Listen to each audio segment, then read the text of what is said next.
फैजाबाद जिले की मिल्कीपुर की विधानसभा सीट पर 5 फरवरी को हुए उपचुनाव के रुझान और नतीजे आखिरकार आने शुरू हो चुके हैं।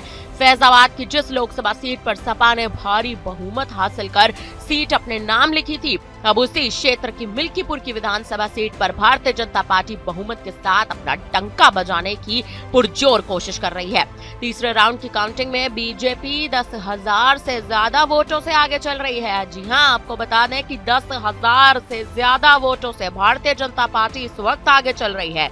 मतगणना मिल्कीपुर के राजकीय इंटर कॉलेज में हो रही है। कई राउंड में काउंटिंग होगी और परिणाम दोपहर तक आने की भी लगातार संभावनाएं जताई जा रही है। मिल्कीपुर सीट से वैसे तो 10 उम्मीदवार इस बार मैदान में हैं, लेकिन मुख्य मुकाबला बीजेपी के उम्मीदवार चंद्रभानु पासवान और आपको बता दें कि समाजवादी पार्टी के प्रत्याशी अजीत प्रसाद के बीच है। अजीत प्रसाद इस सीट से पूर्व विधायक रहे अवधेश प्रसाद के बेटे हैं। मिल्कीपुर आरक्षित विधानसभा सीट राज्य की सत्तारूढ़ बीजेपी और मुख्य विपक्षी दल सपा के लिए नाक की लड़ाई बन चुकी है। मुख्यमंत्री योगी आदित्यनाथ और समाजवादी पार्टी मुखिया अखिलेश यादव ने इस सीट के लिए इतना जोरदार चुनाव प्रचार किया कि दिल्ली से छपने वाली कथित राष्ट्रीय अखबारों में भी वो सुर्खियां बनता रहा। अब देखना ये होने वाला है कि मिल्कीपुर में कमल खिलेगा या फिर इस बार साइकिल दौड़ेगी। मतगणना के दौरान भी नेताओं के बीच बयानबाजी का दौर चल रहा है। वोटिंग का नया रिकॉर्ड बनाने वाली मिल्कीपुर की जनता इस बार किसके पक्ष में खड़ी है, आखिर किसके पक्ष में इस बार झंडा फहराया जाएगा, ये दोपहर तक तमाम स्थितियां साफ हो जाएंगी। मतदान के दिन और उसके बाद भी मुख्य विपक्षी दल समाजवादी पार्टी के सवालों और आरोपों की श्रृंखला बढ़ती जा रही है। वोटों की गिनती के लिए पैरामिलिट्री भी सुरक्षा के लिए तैनात की गई। पहले पोस्टल बैलेट और घर पर वोटिंग की सुविधा वाले बैलेट पेपर गिने जाएंगे और इसी के साथ सर्विस वोटर्स से प्राप्त electronical transmitted postal ballot system यानी ETPBS की स्कैनिंग भी गिनती के लिए साथ ही शुरू कर दी गई है।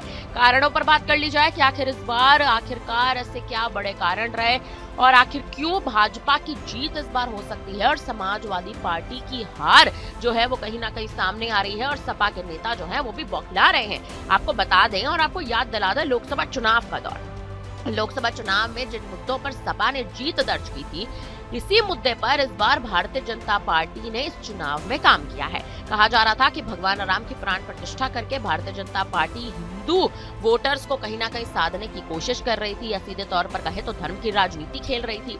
लेकिन समाजवादी पार्टी ने बिना धर्म की राजनीति खेले विकास की राजनीति पर काम करे लोकसभा चुनाव में अयोध्या की जनता का मन लुभा लिया।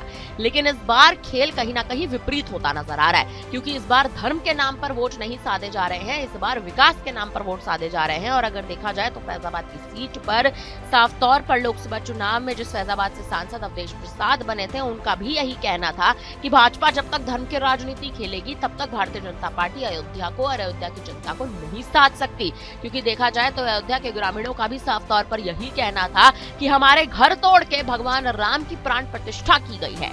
लेकिन इस बार धर्म की राजनीति नहीं, विकास की राजनीति पर भाजपा ने काम किया है, जो सबसे अहम और सबसे बड़ा कारण बताया जा रहा है। मिल्कीपुर उपचुनाव के लिए जारी काउंटिंग के दौरान बीजेपी के चंद्रभानु पासवान 5वें राउंड तक बढ़त बनाए हुए हैं। आपको बता दें कि चंद्रभानु पासवान 14,220 वोटों से आगे चल रहे हैं। बीजेपी को 5वें राउंड के बाद 27,117 वोट और सपा के खाते में 12,850 वोट पड़े हैं। आजाद समाज पार्टी के सूरज चौधरी भी किसी रेस में नजर नहीं आ रहे हैं। साफ तौर पर ऐसा लग रहा है कि उनकी जमानत जब्त हो जाएगी। आपको बता दें कि यूपी के उप मुख्यमंत्री ब्रजेश पाठक का भी अब इस मुद्दे पर बयान आ चुका है। उनका कहना है कि मिल्कीपुर में बीजेपी प्रचंड बहुमत से जीत की ओर बढ़ रही है। पहले राउंड में काफी आगे निकलते नजर आए और अब लगातार समाजवादी पार्टी भी बेबुनियाद मुद्दों पर आरोप प्रत्यारोप के दौर खेलती नजर आ रही है। देखना अहम है कि आखिर दिन तक ये स्थिति मिल्कीपुर में किस ओर स्पष्टीकरण देती और लगाती नजर आएगी। आखिर मिल्कीपुर में जीत किसकी होगी।